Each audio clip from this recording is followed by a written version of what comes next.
இயற்கையான டேட்ஸ், பாதாம், பிஸ்தா, cash and honey கொண்டு தயாரிக்கப்பட்ட lion date nut bites. Dawn Pictures தயாரிப்பில் ரவி மோகன், சிவகார்த்திகேயன், அதர்வா, ஸ்ரீலீலா நடிப்பில் பராசக்தி வெற்றி நடை போடுகிறது. தமிழரின் பாரம்பரிய திருவிழாவை கொண்டாடுவோம் புத்தாடை பொங்கலோடு. The Chennai Silks. Let the celebrations begin.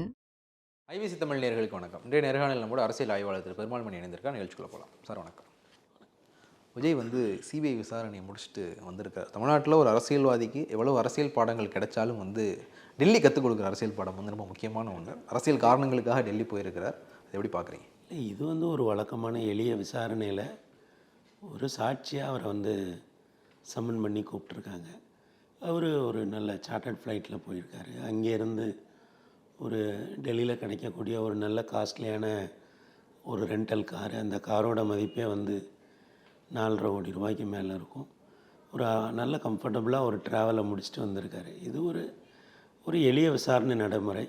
அந்த நடைமுறையை அவர் ஒரு தலைவராக ரொம்ப சரியாக கையாண்டிருக்காரு அப்படின்னு தான் நான் நினைக்கிறேன்.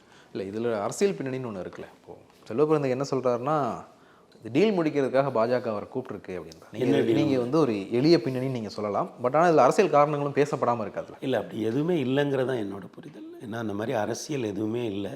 ஏன்னா இந்த போன்ற ஒரு வழக்கை வச்சு இந்தியாவே ஆளக்கூடிய ஒரு கட்சி புதிதாக ஆரம்பிக்கப்பட்ட ஒரு கட்சியை நம்முடைய கூட்டணிக்கு கொண்டு வரலாம். ஏன்னா அவர் ரொம்ப தெளிவாக சொல்கிறாரு, அரசியல் எதிரின்னு பாஜகவை திரும்ப கொள்கை எதிரின்னு சொன்ன பிறகு, அதுவும் பாசிச பாஜகலாம் விமர்சனம் பண்ண பிறகு அவங்க கூட்டணிக்குள்ளே கொண்டு வர முயற்சி பண்ணுவாங்க அப்படிங்கிற நம்பிக்கை எனக்கு துளி கூட இல்லை. இன்னும் சொல்லப்போனால் ஐயா விஜய் அவர்களுக்கு பின்னால் வரக்கூடிய பல தரப்பிலிருந்தும் வாக்குகள் வருது.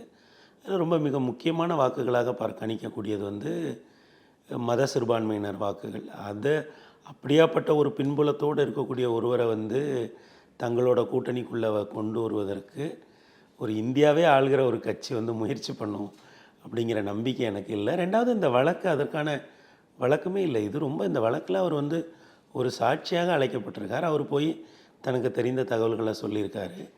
இங்கே கரூரில் அந்த சம்பவம் நடந்த உடனே போடப்பட்ட எஃப்ஐஆரில், தமிழக அரசு போட்ட எஃப்ஐஆர்லேயும் அவர் பேர் எங்கேயும் இல்லை.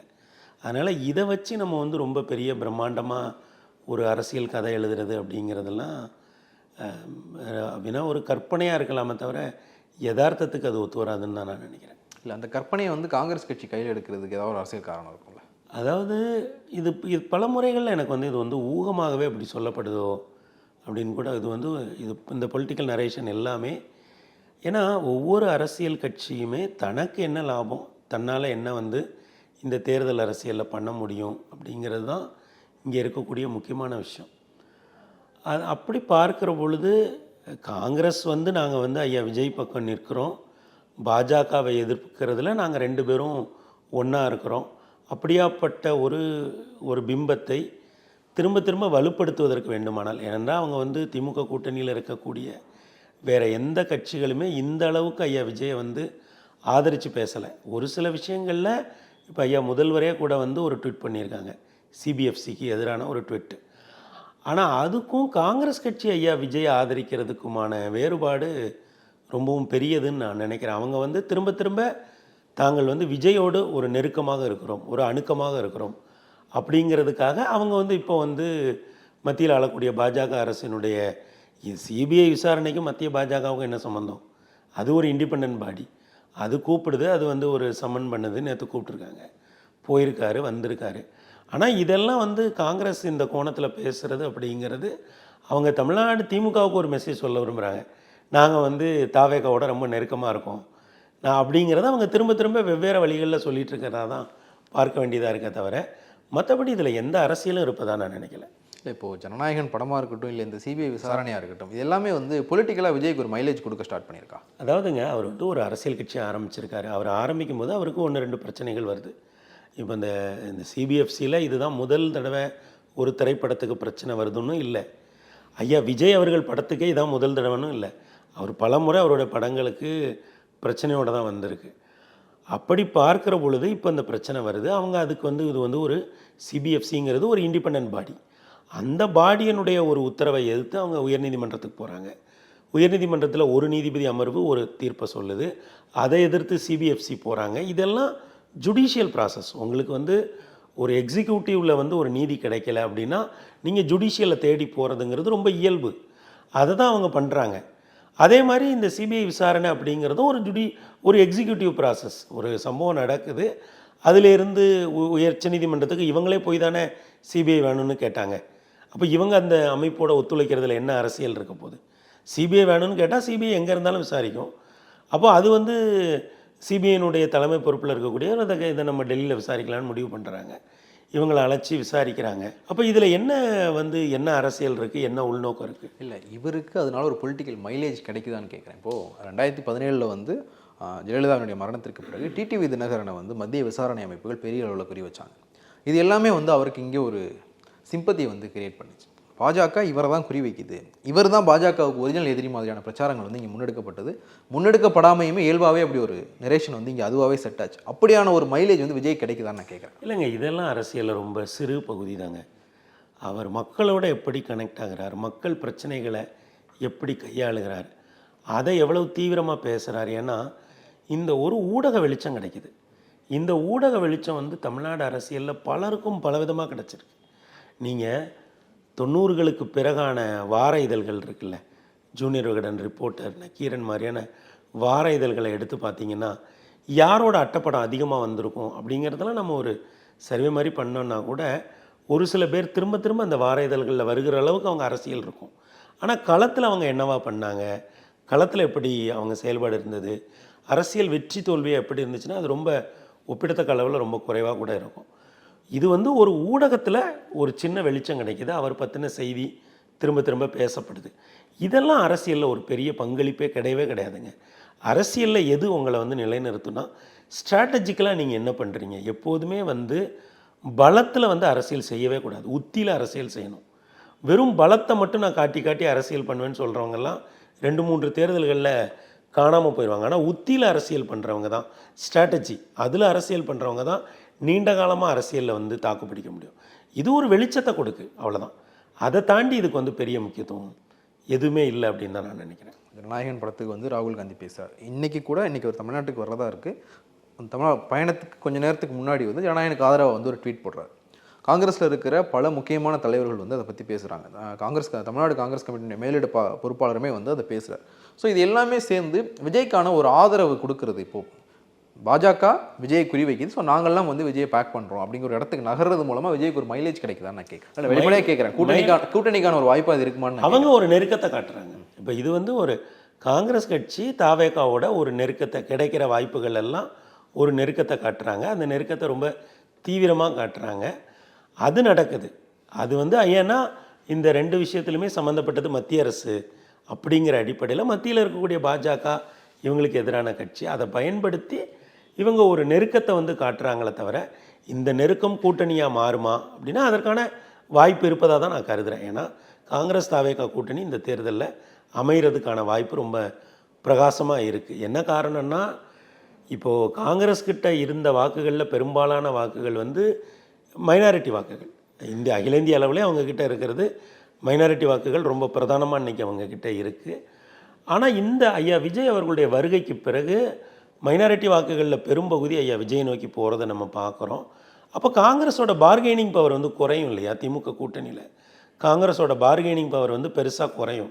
அப்போ இந்த சூழ்நிலையில் திமுக வந்து நாளைக்கு நீங்கள் பேச்சுவார்த்தை கூட்டணி அது இதுன்னு ஆரம்பிக்கும்போது நிச்சயமாக திமுக வந்து 25 இடங்கள் கொடுக்க யோசிக்க தான் செய்வாங்க. அப்படியாப்பட்ட நேரத்தில் இவங்க வந்து இன்றைக்கு ஐயா விஜயோட ஒரு நெருக்கத்தை காட்டி அவங்க பயணத்தை நம்ம தாவேகாவோட போகலாம் அப்படின்னு நினைக்கிறது ஸ்ட்ராட்டஜிக்கலாக நல்ல விஷயந்தான். ஏன்னா தமிழ்நாடு காங்கிரஸுக்கு வந்து ஒரு சிறப்பு என்ன இருக்குன்னா பெரும்பாலான எம்பிக்கள் வந்து ஒரு 60 வயதுக்குள்ளே இருக்கிறவங்களா இன்றைக்கி அந்த கட்சியில் இருக்காங்க. அந்த 10 எம்பிக்களில் ஒரு சில பேரை தவிர மற்ற எல்லாருமே அவர்களுடைய 50 வயதுகளில் இருக்கிறவங்களா இருக்காங்க, 50களில் இருக்காங்க, 50கள் முன்ன பின்ன 50± இருக்காங்க. அப்போ அவங்களுக்கு இன்னும் ஒரு 10-15 வருட பொலிட்டிக்கல் கரியர் நல்லா ஸ்ட்ராங்காக இருக்குது. அப்படிங்கும்போது தமிழ்நாட்டில் நம்ம வந்து ஒரு ரிஸ்க் எடுத்து பார்க்கலாம். அதுக்கு ஐயா விஜய் அவர்களுடைய வருகை ஒரு முக்கியமான காரணம். அப்புறம் அந்த ஓட் பேஸ் அப்படின்னு சொல்லுவோம்ல, அது வந்து காங்கிரஸுக்கு இருப்பது போலவே தாவேகாவுக்கும் மதவழி சிறுபான்மையினர் வாக்குகள் பெரும்பாலும் இருக்கிறதுனால நம்ம அவங்களோட ட்ராவல் பண்ணால் நமக்கு நல்லாயிருக்கும். இன்னும் நம்ம நம்பர்ஸை கொஞ்சம் இன்க்ரீஸ் பண்ண பார்க்கலாம். ஏன்னா இந்த ரெண்டையும் நீங்கள் நினச்சி பார்க்கணும். நிச்சயமாக திமுக கூட்டணி பேச்சுவார்த்தையில் உட்கார்ந்தா உங்கள் ஓட்டு தான் அங்கே போகுதே, நாங்கள் உங்களுக்கு ஏன் 25 இடம் கொடுக்கணும்னு திமுக கேட்க தான் செய்வாங்க. இவங்களுக்கு வந்து அங்கே போனால் நமக்கு நல்லா இருக்குன்னு தோன்றது ஒரு இயல்பான எண்ணம். அதனால் ரெண்டுமே ஒரு புள்ளியில் இணையும் போது அவங்க கூட்டணியாக போகிறதுக்கான வாய்ப்பு பிரகாசமாக இருக்குன்னு தான் நான் நினைக்கிறேன். இல்லை, இப்போ நீங்கள் சொல்கிற புள்ளி எப்படி இருக்குது அப்படின்னா, தாவேக்கா தான் எங்களுக்கு வேணும்னு காங்கிரஸ் போகிறது ஒன்று இருக்குது, தாவேக்கா வந்ததுனால உங்கள் ஓட்டு குறைஞ்சிருச்சு அப்படின்னு சொல்லி திமுக கேட்கறதுனால போகிறதுன்றது வந்து வேற காலம் இருக்காது, காங்கிரஸை பலவீனமாக்கி போகிற மாதிரி இருக்கு. அவங்க இப்போ கேட்க மாட்டாங்க. திமுக 75 வருஷ கட்சிங்க, காங்கிரஸை எதிர்த்து ஆரம்பிக்கப்பட்ட கட்சிங்க. காங்கிரஸ் வந்து அதனுடைய உச்சத்தில் இருக்கும்போது திமுக அளவுக்கு வேறு யாருங்க, எந்த மாநில கட்சிங்க காங்கிரஸ் அடிச்சது? காங்கிரஸ் டிஎம்கேவோட டிஎன்ஏவே என்னங்க, ஆன்டி காங்கிரஸுங்க. ஒரு கால சூழ்நிலையில் இன்றைக்கி ஒன்றா இருக்காங்க. இப்போ கேட்பாங்களா? நீங்கள் பேச்சுவார்த்தைன்னு போய் கூட்டணி எவ்வளோ சீட்டுன்னு போய் உட்காரும்போது தான் கேட்பாங்க. ஏற்கனவே 25 சீட்டு, அதில் ஒரு இடத்த வாங்கிட்டாங்க. ஈரோடு கிழக்கு இப்போ 24 தான் அவங்கக்கிட்ட இருக்குது. எப்படி இதை கொடுப்பாங்க? அவங்க பார்கெனிங் பவர் எல்லா கட்சிக்கும் அவங்க ஐயா விஜய் வர்றதுனால பாதிப்பு திமுகவுக்கு அதிகமாக பார்க்காதீங்க. சிறிய கட்சிகளுக்கு என்ன பாதிப்புன்னு பாருங்கள். காங்கிரஸோட வாக்கு வங்கியில் பெரும்பாலான வாக்கு வங்கி இன்றைக்கி ஐயா விஜய் கிட்ட இருக்குது. அதை இப்போ திமுக சுட்டி காட்டாது. நீங்கள் இடம் எவ்வளோ இடம் வேணும்னு அவங்க கூட நெகோசியேஷன் டேபிளுக்கு போகும்போது தான் அவங்க சொல்லுவாங்க. அப்போ இதை அவங்க சென்ஸ் பண்ணியிருக்கலாம். இது வரைக்கும் இல்லாத வகையில் திமுக கூட்டணிக்கு ஒரு குழு அமைக்கிறதுக்கு முன்னாடி இவங்க ஒரு குழு அமைக்கிறாங்க. கூட்டணி கட்சிகளுடன் பேச்சுவார்த்தை நடத்தின அந்த குழுவுக்கு ஒரு வடிவம் வேற கொடுக்குறாங்க. அப்போ கூட்டணி கட்சிகள்னால் இப்போ இது ஆச்சரியமாக இல்லையா உங்களுக்கு? திமுக கூட்டணியில் காங்கிரஸ் இருக்குது, திமுக குழு போட்ட பிறகு தானே காங்கிரஸ் போடணும். இப்போ ஏன் முந்திக்கிட்டு போடுறாங்க? கூட்டணி கட்சிகள்னால் யார்? அப்போ அவங்க மனசுலையும் என்ன இருக்குன்னு திமுக இன்னும் சென்ஸ் பண்ணாமல் இருப்பாங்களா? கடந்த முறை இதே மாதிரி தான் நடந்தது. திமுக குழு போடுறதுக்கு முன்னாடியே ஒரு குழு வந்தாங்க, உம்மன் சாண்டியெல்லாம் வந்து பேசினார். அதற்கு பிறகு தான் திமுக குழு போட்டாங்க. 2020 நீங்கள் தேர்தல் நெருங்குகிற நேரத்தில் ரொம்ப ஃபார்மலான பேச்சுவார்த்தை நடக்கிற போது அகில இந்திய தலைமை பார்வையாளர்களாக அல்லது யாரை அனுப்புறதுங்கிறது வேறங்க. நீங்கள் இது எதுவுமே இல்லாதப்போ கூட்டணி கட்சிகளுடன் பேச்சுவார்த்தை நடத்த யாருமே குழு போடுற முன்னாடி காங்கிரஸ் முந்திக்கிட்டு குழு போடுதுன்னா அவங்க மனசில் ஏதோ ஒரு பிளான் இருக்குன்னு தானே அர்த்தம்.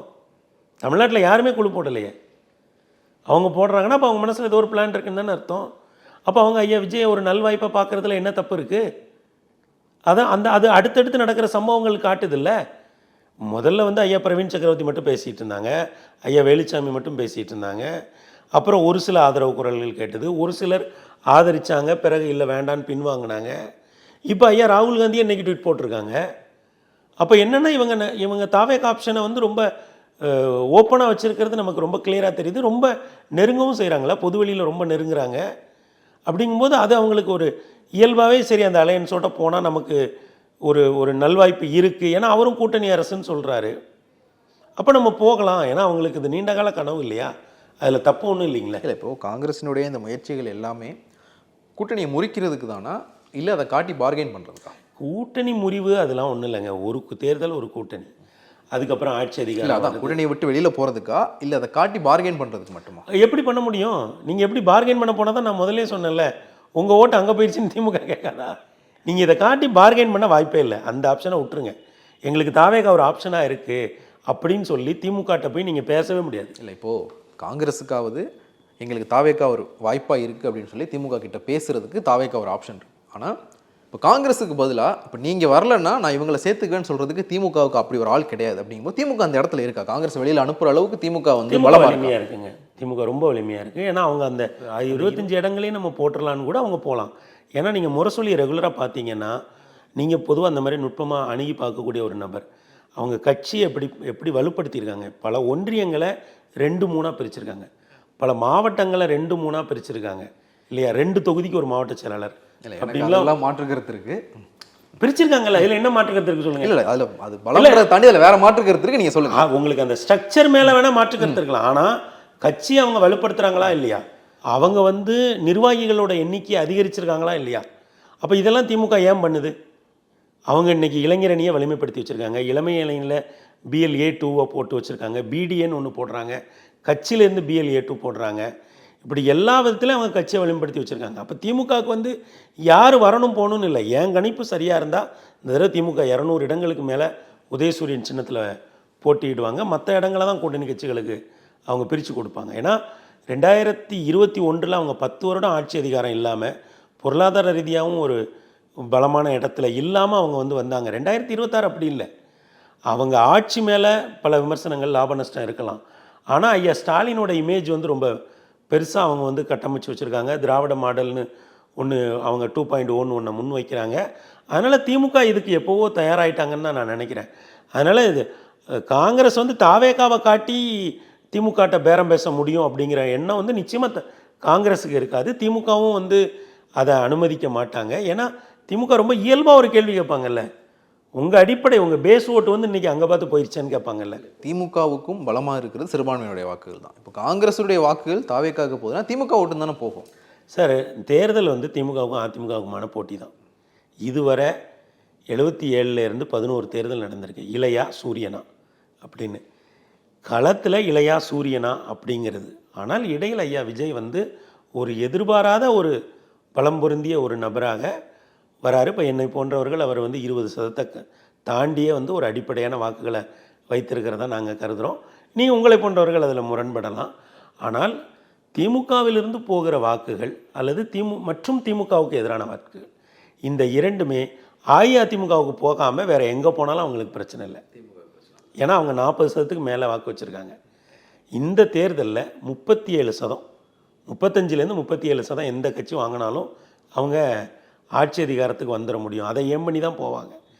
ஆக திமுகவிடமிருந்து போகிற வாக்குகளோ அல்லது திமுகவுக்கு எதிரான வாக்குகளோ அஇஅதிமுகவுக்கு போகலன்னு வைங்களேன், அவங்களுக்கு களத்தில் அட்வான்டேஜ் தான். இல்லை, இப்போது திமுக 40%க்கு அதிகமாக வச்சிருக்கிற வாக்குகளில் காங்கிரஸினுடைய வாக்குகளும் இருக்குது. எவ்வளோ இருக்குது? காங்கிரஸை நம்ம மொத்தமாக வெளில எடுத்துறோம். எவ்வளோ இருக்குது? அது எவ்வளோ வேணா இருக்கட்டும், காங்கிரஸை மொத்தமாக வெளியில் எடுக்கிறோம். சரி, 5ன்னு வைங்க. 5ன்னு வைங்க. 2014 அவங்க தனியாக நின்று 4 சில்லறை வாங்கினாங்க. ரவுண்டட் ஆஃப் 5ன்னு வைங்க. குறைந்தபட்சம், மிக குறைந்தபட்சமாக 5ன்னு வைங்க. காங்கிரஸை மொத்தமாக வெளில அனுப்பிடுறோம். இன்னும் திமுகவினுடைய வாக்குகளும் தாவேக்காவுக்கு போகுது. அப்படிங்கும்போது இது பலவீனம் தானே திமுகவுக்கு. இது ஒரு ரீஅலைன்மெண்ட், ஒரு ஓட்டு ரீஅலைன்மெண்ட் நடக்குது தமிழ்நாட்டில். அப்போ வந்து 2024 தேர்தல், 2021 தேர்தல் இதெல்லாம் நீங்கள் ஒப்பிட்டு பார்க்கணும். 2021, 2021 இந்தியாவில் 7 தேர்தல் நடந்திருக்கு. 7 தேர்தலில் 6 மாநிலங்களில் ஆட்சியில் இருந்த கட்சி தான் திரும்ப ஆட்சிக்கு வந்திருக்கு. ஒரே ஒரு மாநிலத்தில் மட்டும்தான் எதிர்கட்சி ஆட்சிக்கு வந்திருக்கு. ஏன்னா 2020-21 கொரோனா காலம். இந்தியா மட்டும் இல்லை, உலகம் எங்குமே ப்ரோ இன்கம்பன்சி இருந்த வருஷம். கேரளாவில் முன்னெப்போதும் இல்லாத வகையில் எல்டிஎஃப் வந்து திரும்ப ஆட்சிக்கு வந்திருக்கு. அது சுதந்திர இந்தியாவிலே இல்லாத ஒரு கேரளாவில் இல்லாத ஒன்று இல்லையா? அப்போது அப்படியாப்பட்ட ஒரு டஃப்பான தேர்தலே அவர் ஜெயிச்சு வந்துட்டார். அப்போ இந்த தேர்தலில் ஒரு ரீஅலைன்மெண்ட், வாக்குகளுக்கான ரீஅலைன்மெண்ட் நடக்கும். ஐயா விஜய் வந்து வெவ்வேறு இடங்கள்லேருந்து வாக்குகளை எடுப்பார். அப்போ அப்படி வாக்குகளை மும்முனை போட்டி, இன்னும் சொல்லப்போனால் அது 4 முனை போட்டியாக அந்த களத்தில் இருக்கும்போது ஐயா விஜய் எவ்வளோ வாக்குகளை பெற்றாலும் திமுக அதை தனக்கு சாதகமாக தான் பார்க்குமே தவிர திமுகவை டேமேஜ் பண்ணுற அளவுக்கு திமுகவுடைய வாக்குகளை ஐயா விஜய் பெற வாய்ப்பில்லை. இல்லை, இப்போது நீங்கள் சொன்னீங்க இல்லையா, 2021 சுதந்திர இந்தியாவில் வரலாற்றில் நடக்காத ஒன்று கேரளாவில் நடந்தது. எல்டிஎஃப் வந்து ஆட்சியில் இருந்த கூட்டணியை மறுபடியும் வந்து ஆட்சிக்கு வந்தது அப்படின்னு. இப்போ 2026 திமுகவினுடைய கனவா ஒன்று இருக்கும். அப்படின்னா அதிமுக தொடங்கப்பட்டதற்கு பிறகு திமுக வந்து தொடர்ந்து 2வது முறை ஆட்சியை தக்க வச்சதில்லை. இன்னும் சொல்லப்போனால் திமுக சார்பாக முதலமைச்சராக இருந்த ஒருத்தர் தொடர்ச்சியாக 2வது முறை ஆட்சியை இங்கே தக்க வச்சதே கிடையாது. அதுதான் வந்து 2 தேர்தல்களில் வந்து தக்க வச்சதில்லை அப்படிங்கிறதான் வரலாம். அதை மாற்றுறது தான் வந்து அவங்களுடைய கனவாக இருக்க முடியும் இந்த தேர்தலுக்கு. அப்படியான ஒரு நேரத்தில் காங்கிரஸ் மாதிரியான ஒரு கட்சியை வெளில அனுப்புறது அவங்களுக்கு பலவீனம் இல்லையா? சார், அப்படி பலவீனமே இல்லை சார். காங்கிரஸ் வந்து தன்னளவில் திமுக இந்த 5 வருஷத்தில் தன்னை மிகவும் வலிமைப்படுத்தியிருக்காங்க. அவங்க வந்து இந்த கூட்டணியை மறுகட்டமைப்பு பண்ணணும், திரும்ப நம்ம ஆட்சிக்கு வரணும் அப்படிங்கிறதெல்லாம் அவங்களுக்கு 2021 மனசில் இருந்தது. ஐயா ஸ்டாலின் வந்து ஒரு செகண்ட் ஜென்ரேஷன் பாலிட்டிஷியன். அவர் நாளைக்கு நடக்கிறது அப்படின்லாம் இல்லை. அவருக்கு 5 ஆண்டுகளுக்கு முன்னாலேயே நம்ம திரும்ப ஆட்சிக்கு வரணும்னா என்னென்ன பண்ணணும், எதை பண்ணக்கூடாது அப்படிங்கிற ஒரு தெளிவு இருந்தது. பிறகு கூட்டணி கட்சிகள் எந்த மாதிரியான நமக்கு 2026 எந்த மாதிரியான அழுத்தத்தை கொடுப்பாங்கன்றதும் அவருக்கு நல்லா தெரியும். அதனால் அவர் எல்லாத்துக்கும் தயாராக தான் இருக்கார். அதற்காக தான் நான் சொன்னேன், முரசொலியை ரெகுலராக பார்க்குற யாருக்குமே தெரியும் கட்சியை வந்து நிர்வாக ரீதியாக எப்படியெல்லாம் திமுக மாற்றி மாற்றி கட்டமைத்திருக்கிறது அப்படின்னு. இப்போது நெல்லை மாவட்டத்தில் ஒரு தொகுதி அம்பாசமுத்திரம், தென்காசி மாவட்டத்தில் ஒரு தொகுதி ஆலங்குளம், இந்த 2ஐயும் சேர்த்து ஒரு நிர்வாக மாவட்டமாக திமுகவில் போட்டு அதுக்கு ஒரு மாவட்ட செயலாளரை போட்டிருக்காங்க. அப்போ அவங்க எந்த அளவுக்கு ஒர்க் பண்ணுறாங்க பாருங்கள் இல்லையா? அப்போ நிச்சயமாக திமுக வந்து இது எல்லாமே கூட்டணி கட்சிகள் எந்த அழுத்தத்தை கொடுக்கும், ஆன்டி இன்கம்பன்சி எந்த அளவுக்கு இருக்கும், எல்லாமே அவங்களுக்கு தெரியும். இடையில ஐயா விஜய் வந்து ஒரு நல்வாய்ப்பாக அவங்களுக்கு வராரு. அனுகூல சத்ரு. அனுகூல சத்ரு தான். அப்போ அவருக்கு வந்து ஒரு மைலேஜ் கிடைக்கிறது, இந்த மாதிரியான சர்ச்சைகளில் அவர் அடிபடுறது, இது எல்லாமே நல்லது தான். இன்னும் காங்கிரஸ் வந்து தாவேக்கா பக்கம் போகிறது அப்படிங்கிறது வந்து ஸ்ட்ராட்டஜிக்கலாகவே திமுகவுக்கு நல்ல விஷயந்தான். ஏன்னா திமுக அனுப்பி விடுதுன்றீங்களா? அவங்க போகிறாங்கிறாங்க, இவங்க போயிட்டு வாங்கன்றாங்க. அவங்க அனுப்புகிற நிச்சயமாக வந்து அவர் அனுப்புகிற மனநிலையில் இருந்திருக்க மாட்டார். ஆனால் தொகுதிகளில் நிச்சயமாக வந்து 25 அவங்க மைண்டில் இருக்குமான்னு எனக்கு தெரியல. ஏன்னா அவங்க இந்த கட்சியை கட்டமைப்பை வலுப்படுத்துறதை பார்த்தா அவங்க இன்னும் மேலே ஏறி வரணும்னு தான் நினைப்பாங்க. பெருமாள் மணி வந்து ஒரு புது கோணத்தை வந்து கொடுக்குறாரு. என்ன அப்படின்னா, திமுக காங்கிரஸ் கூட்டணி உடையுதுன்னு வச்சுக்கோங்களேன். ஒருவேளை அந்த கூட்டணி இல்லை அப்படின்னா அது வந்து திமுகவுக்கு பலவீனம் அப்படிங்கிற புள்ளியில் இருந்து தான் அதிமுகவோ பாஜகவோ நரேஷனை வந்து செட் பண்ண ஆரம்பிப்பாங்க. திமுக கூட்டணி கடந்த 3 தேர்தல்களாக வெற்றி பெற்றதற்கு அவங்க பலம்ன்றதுல வந்து ஃபர்ஸ்ட் எழுதுறதே வந்து இன்டாக்டான கூட்டணி இல்லை, அது வந்து அதை ஸ்டாலின் ஐயா விரும்பவே மாட்டார் அப்படின்ற இடத்துல தான் வந்து எழுதுறாங்க. இன்டாக்டா இந்த கூட்டணி இப்போ இந்த இடம் முக்கியமான இடம் இல்லை, நான் கேள்வி முடிச்சிடறேன். இவங்க வந்து எதிர்கூட்டணி மேலே விமர்சனம் வைக்கிறது, உங்க கூட்டணி பொருந்தா கூட்டணி, நீங்க திடீர்னு கூட்டணி வைப்பீங்க, நாங்க அப்படி இல்லை, இன்டாக்டா எல்லாத்துலேயும் ஒன்றா ட்ராவல் பண்ணோம். இப்போ அதுல வந்து ஒரு பெரிய உடைப்பு நிகழுது. இப்போ காங்கிரஸ் உடைகிறது அப்படின்றது வந்து அது ஒரு பெரிய தாக்கம் தான். ஒரு ஆலமரம் எழுகிற மாதிரியான ஒரு அதிர்வு, அதெல்லாம் ஒண்ணும் இல்ல, நெரேட்டிவா இல்லைங்க. ஒரு ஆலமரம் எழுகிற மாதிரியான ஒரு அதிர்வு உருவாக்குற ஒரு நெரேட்டிவ் தான் அது. நெரேட்டிவ் வைஸ்ல பார்க்கும்போது அந்த மாதிரியான ஒரு இடத்துல இருந்து பார்க்கும்போது நீங்க வந்து அது திமுகவுக்கு சாதகம்ன்ற ஒரு பார்வையை கொடுப்பீங்க. நான் ஒன்று சொல்றேங்க, இந்த கூட்டணி பலத்துல தான் திமுக வெல்லுதுங்கிறதே அவங்க ரசிக்கவே இல்லைங்க. அவங்களுக்கு அது திமுக தலைமைக்கு அது பிடிக்கவே இல்லை. அப்புறம் ஐயா ஸ்டாலின் வந்து தன் மேலே உள்ள விமர்சனங்களை எப்போதுமே கணக்கில் எடுத்துக்கிட்டு அதை செயலில் வந்து காட்டுவார். அவருக்கு ஜோதிட ரீதியாக நேரம் சரியில்லை, அவர் வந்து முதலமைச்சராகவே ஆக முடியாது அப்படிலாம் சொன்னப்போ அவர் அதெல்லாம் மனசில் வச்சுக்கிட்டு முதலமைச்சர் ஆன பிறகு அவருடைய செயல்களில் காட்டினார். அவர் காட்டிய அந்த வேகம் இருக்குல்ல முதல்வராக பொறுப்பேற்ற பிறகு. அப்போ என்னென்னா நீங்கள் வந்து அவர் இந்த இந்த விமர்சனம் ஒன்று இருக்குல்ல, நீங்கள் கூட்டணி பலத்தில் தான் திமுக, அதையே முதல்ல அவர் விரும்பவே மாட்டார்.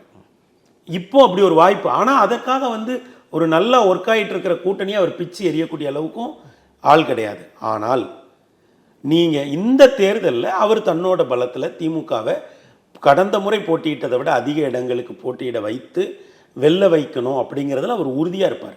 அப்படியாப்பட்ட ஒரு சூழ்நிலையில் ஐயா விஜய் வர்றதுனால ஐயா விஜய் அவர்களுடைய வருகையை ரொம்ப அழகாக ப்ளே பண்ணுவார். நான் திரும்பவும் சொல்கிறேன், இதுவரை தமிழகம் செகண்ட் ஜென்ரேஷன் பாலிட்டிஷியன் ஒருத்தரை தலைமை பொறுப்பில் பார்த்ததே இல்லை. நம்ம ஃபஸ்ட் ஜென்ரேஷன் லீடர்ஸை தான் பார்த்துருக்கோம். செகண்ட் ஜென்ரேஷனுக்குன்னு ஒரு நுட்பம் உண்டு. அவங்க எந்த புள்ளியை தொடணும், எந்த புள்ளியை விடணும் அப்படிங்கிறதுல ரொம்ப தெளிவாக இருப்பாங்க.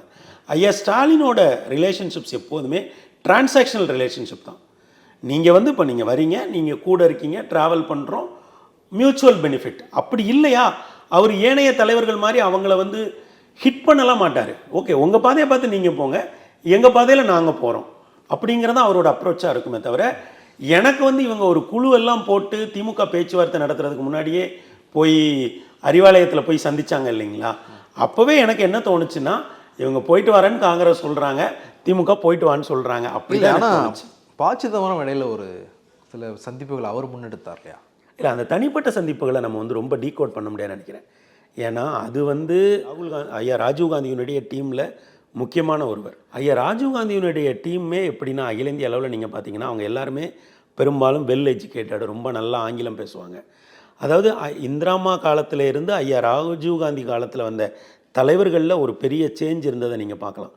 அவங்க எல்லாருமே வந்து ஒரு விதமான ஆங்கிலம் ஒரு மென் தலைவர்கள், எலைட் பொலிட்டிஷியன் சொல்றக்கூடிய ஆட்கள், சொல்றதுக்கு பொருந்தக்கூடிய அவங்க எல்லாமே ஒரு நேரத்தில் ஒரு தனி குரூப்பாக போய் சோனியாமாவுக்கு எதிராகவே ஒரு ஐயா ராகுல் காந்தி எழுச்சி பெறக்கூடிய நேரத்தில் ஒரு தனி குரூப்பாகவே இயங்கினாங்க.